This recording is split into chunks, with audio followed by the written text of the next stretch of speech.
solution for things derived from mental health if you don't know the root of the cause. This led to us choosing the Miriam Foundation, the Montreal Special Needs Family Organization, Generations Foundation, Auberge Madeleine, the Douglas Foundation.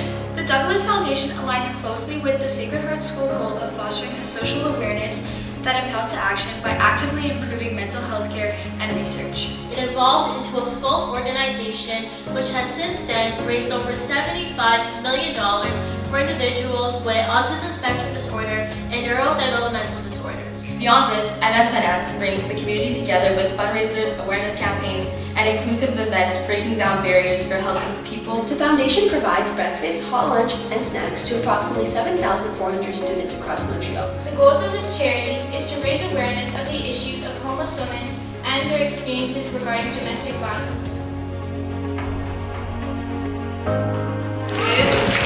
The Generations Foundation.